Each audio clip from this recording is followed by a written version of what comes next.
이강인 선수가 이번 시즌에 너무나도 많은 역할을 수행하고 있고, 그리고 위치도 매 경기, 그리고 경기 내에서도 자주 바뀌다 보니까 도대체 어떤 위치에서 자리를 잡을 것이냐, 이런 이야기가 나오는데, 최근에 엘리케 감독의 전술을 보면 이강인 선수의 위치와 역할이 또다시 계속 바뀔 가능성이 아마도 높아요. 특히나 이강인 선수가 왼쪽 중앙 미드필더 혹은 오른쪽 측면 공격수 자리에서 아마 계속 뛰지 않을까 싶은데, 일단 여기서도 약간의 역할 변화가 있습니다. 일단 이강인 선수는 오른쪽 측면 공격수로 나왔을 때 시즌 초반에는 안으로 들어가고 하키미가 올라가는 이러한 형태였잖아요. 그런데 최근의 경기를 보면 이강인 선수가 이제는 측면을 넓게 벌려주고 수비가 이강인을 따라서 나올 때 안쪽으로 하키미가 뛰어 들어갑니다. 그리고 하키미가 올라오지 않을 때는 안쪽에서 에메리가 뛰어 들어갈 때가 많죠. 그러니까 이게 전체적으로 보면 이강인 선수가 측면에서 패스를 뿌려주는 기점의 역할을 하고,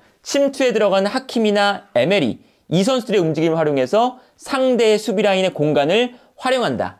이게 일단은 이강인 선수가 지난 경기에서도 이 역할을 매우 잘 해줬었고요. 그리고 이강인 선수가 이 기점 플레이에 대한 역할을 우리 대표팀에서도 하고 있잖아요. 그러다 보니까 이 역할 자체가 이강인 선수가 매우 좀 자연스러워하는 역할 같거든요. 그래서 가장 베스트는 일단 이강인 선수가 오른쪽 측면에서 에메리와 하키미, 이 두 선수랑 호흡을 맞추는 이러한 형태가 이강인 선수가 가장 좋은 활약을 보여줄 수 있는 위치가 아닐까 싶은데, 당연하게도 이 오른쪽 라인에 덴벨레가 있고요. 최근에는 무아니가 오른쪽에 나오는 경우도 있습니다. 그래서 이강인 선수가 어쨌든 이 오른쪽 측면 공격수에 덴벨레나 무아니 같은 선수들이 있으니까 왼쪽 중앙 미드필더로도 이번 시즌 일단 자주 나왔었죠. 근데 마침 이 왼쪽 중앙 미드필더의 자리에서 뛸 때 역할 자체가 최근에 많이 바뀌고 있습니다. 그러니까 위치는 똑같은데 뛰는 동선이라던가 맡고 있는 역할이 달라지는 거거든요. 어떤 거냐면 왼쪽에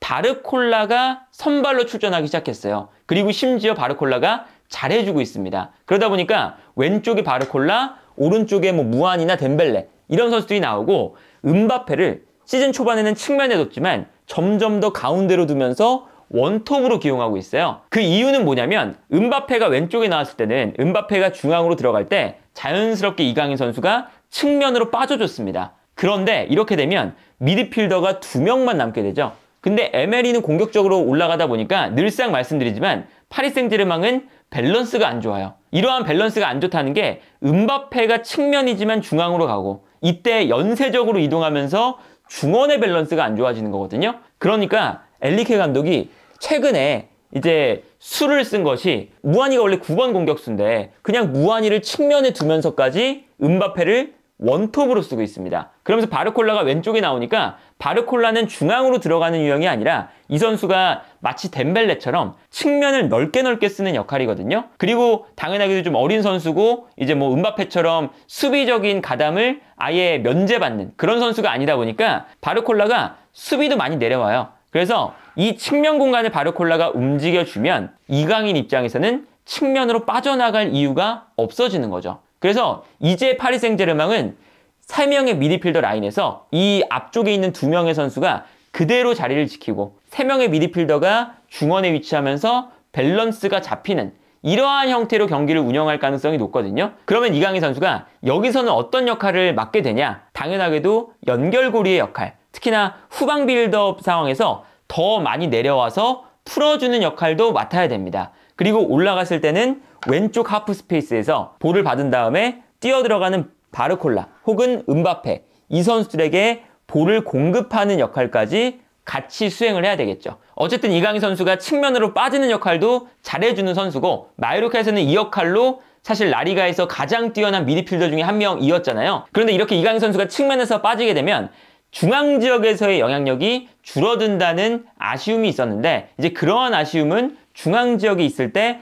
조금은 해소될 가능성이 높다라는 생각이 들고요. 그래서 이제 이강인 선수가 오른쪽 측면에 뭐 덴벨레 같은 선수가 있어서 왼쪽 중앙 미드필더로 나온다. 그리고 이제 오른쪽 중앙 미드필더는 이제 최근의 경기를 보시면 아시겠지만 에메리가 너무 잘해요. 그래서 에메리가 이 자리에서는 무조건 고정일 것 같고, 이 왼쪽 미드필더 자리에서 비티냐와 이강인, 오른쪽 측면 공격수 자리에서 이강인과 덴벨레, 아마 좀 경쟁 구도가 좀 만들어질 것 같은데, 이강인 선수가 이제 오른쪽이 아니라 왼쪽에서 뛰어도 중앙 지역에서 뛸 수 있다는 전술적인 방향성이 그래도 생겼다. 그리고 이제 바르콜라가 안 나올 때도 최근에 엔리케 감독이 그냥 무한히를 왼쪽에 두거든요. 그러니까 이거는 음바페의 측면 기용을 밸런스가 많이 무너지니까 자제를 하고 있어요. 웬만해서는 안 할 것 같고, 그리고 이 밸런스가 무너진다는 게 뭐 리그왕에서는 뭐 어떻게 좀 해결이 되지만 챔피언스 리그 같은 데 나갔을 때 많이 무너지는 장면들이 많았었거든요. 그래서 이렇게 4-3-3 전형으로 나왔을 때는 음바페를 원톱으로 기용할 가능성이 이제는 커졌다. 그리고 이제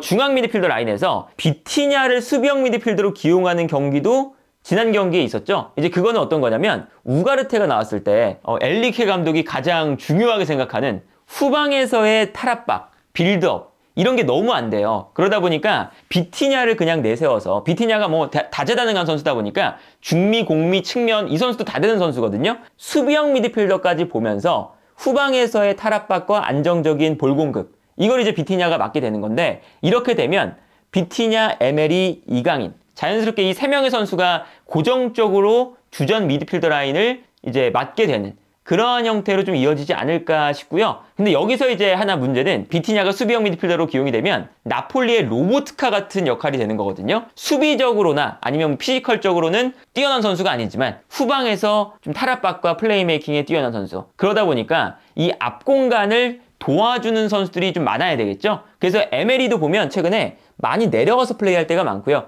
그리고 이제 이강인 선수도 이제 왼쪽 중앙 미드필더 자리에서 비티냐와 호흡을 맞추면 내려가서 수비적으로도 많이 도와주고, 그리고 탈압박할 때도 많이 내려와서 플레이하는 장면들이 나와야 되지 않을까 싶습니다. 그리고 당연하게도 뭐 바르콜라가 공격적으로 올라갔을 때는 이강인 선수가 이 공간을 잘 커버를 해줘야 되는 역할도 이제 추가가 되는 거고요. 뭐 바르콜라가 자주 내려와 주겠지만 이 바르콜라와 이강인 선수의 호흡도 이제 조금씩 더 잘 맞아 떨어져야 엔리케 감독이 바르콜라와 이강인을 왼쪽에서 안정적으로 기용할 수 있는 구도가 형성이 되지 않을까 싶고요. 그리고 아무래도 이 파리 생제르맹 자체가 하키미가 올라가고 리카르란데스가 중앙으로 가면서 3백이 되는 형태이기 때문에 오른쪽 지역에서 아마 볼을 주고받는 빈도가 당연하게도 많을 텐데, 이제 바르콜라라는 이제 이강인 선수를 도와줄 수 있는 선수가 옆에 있으니까 그래도 이제 좀 개선이 될 수 있는 점이 뭐냐면, 오른쪽에서 볼을 가지고 있다가 왼쪽으로 넘어왔을 때,